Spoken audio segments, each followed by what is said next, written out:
large amounts of land that just belong to the community. And so people will go out there and they'll plant useful stuff and then clear around it and keep it cut. And that way the nonsense plants don't overwhelm the useful plants, and they produce a lot. So everywhere you go, there's like some little beans or some little kind of fruits or wild vegetables or these kind of weird grapefruits. You know, those big yellow grapefruits with the thick, they have a really thick skin, and they stay good. They fall on the ground and they stay good for like weeks. It's amazing things. All kinds of plants growing everywhere, and we're just so fortunate to be here because to the untrained eye it might look like a jungle, but actually it's been deliberately planted. Oh, there's right in our front yard here, there's like 3 or 4 banana trees, an avocado tree, what else? Papaya, and in the back here there's there's a lemon tree, there's 2 or 3 papayas growing up and like that, and people plant them, you know, and it's like okay to just go and take them when they're ripe. I mean, nobody's going to get upset or anything, because it's not anybody's in particular's land. But yet when somebody comes through looking for work, you know, everybody will just chip in a few pesos and pay them to go through and cut all the weeds and like that. So, I mean, how can I describe it? It's a completely different way of life. It's a very pleasant way of life. It's very slow. But even though it's slow, there's plenty of energy. And so you find yourself doing a lot, but the stuff that you want to do. I mean, the house here is so cheap. The house is $50 a month. And we haven't got the utility bills yet, but they're probably not going to be too bad. The house we're moving into is a little more expensive. It's $200 a month. But it's got a huge piece of land, and it's got outbuildings, it's got all kinds of stuff already planted, and we'll be able to have our campsite there, and it's just got a lot of advantages, which is basically what we're paying for everything now that we have. So if we pay the same amount, but we get it all in one package. So it's a different lifestyle. If you have only lived in an urban environment, or even if you've lived like in an American rural environment, it's completely different here. You can actually make a living off the land here. Just farming, or just, planting. Go find a piece of jungle that nobody's using and plant some stuff and then sell it. I mean, people do this. And that's how they make their living. And it's cheap enough that they can actually live that way. So we feel very fortunate, and we want you to come here, visit us, and do devotional service in this atmosphere.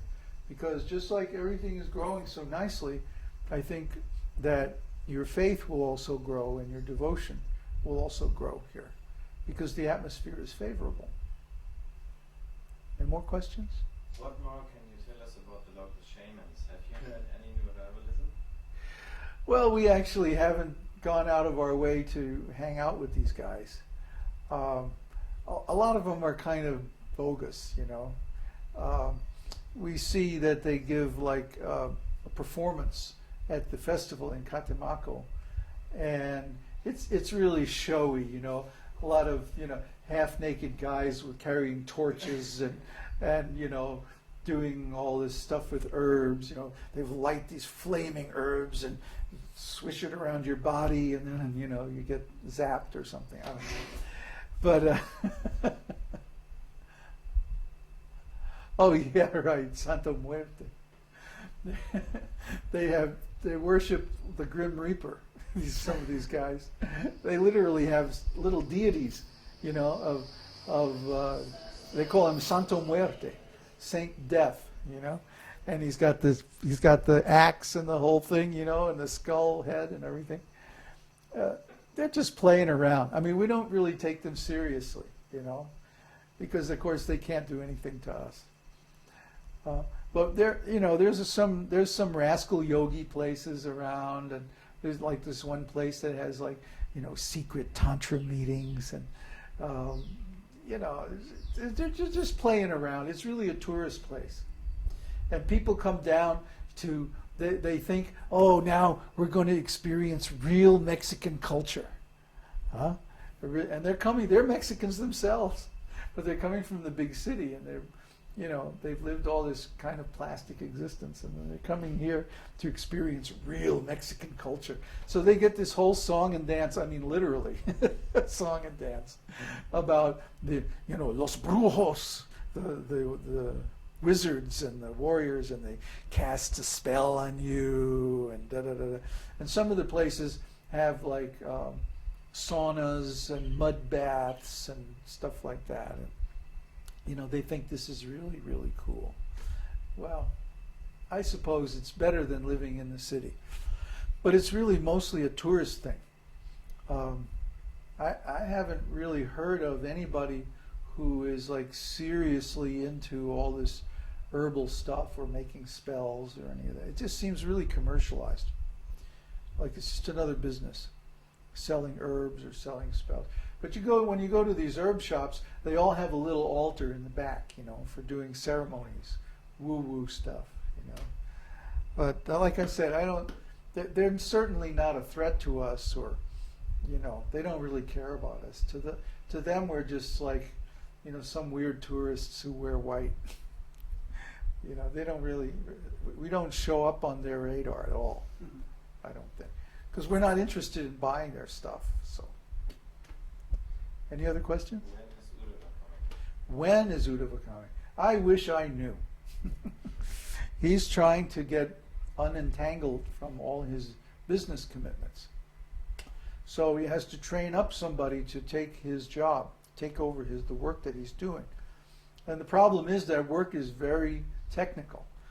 So it takes a while. And he's gone through 3 or 4 people trying to find someone who has the technical ability and also good personality, nice service attitude, nice customer relations attitude, because that's like half of the job. Anyway, he's got some guy now, and he's training him up, and hopefully by September or October, he'll be ready to come here. I'm going to try to get him to take like a week or 2 off during the summer and come out here, stay with us for a while. But I don't think he's going to be here full time until like middle of September at the earliest. But everybody who comes here, they can come through Mexico City and meet him and stay with him for a few days. In fact, I advise it to kind of get used to the culture here and everything. And then, of course, you're going to have to catch a local bus. That's going to be a lot of fun.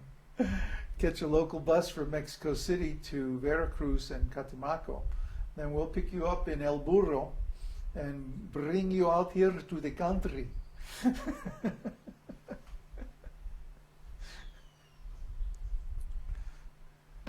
How are we doing on time? What's the time? 40. Oh, we got time. More questions?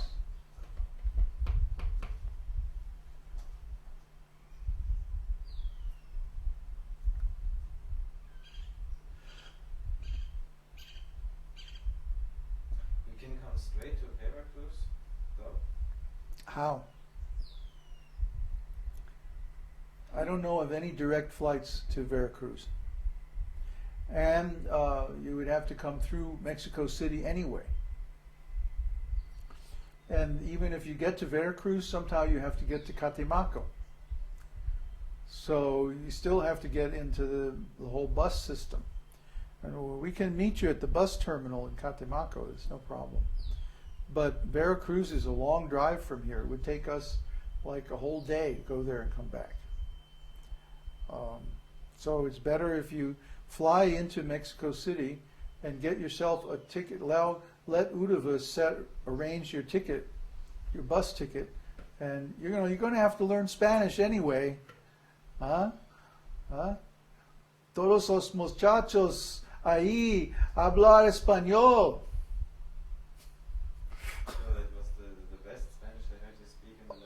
Oh, thank you.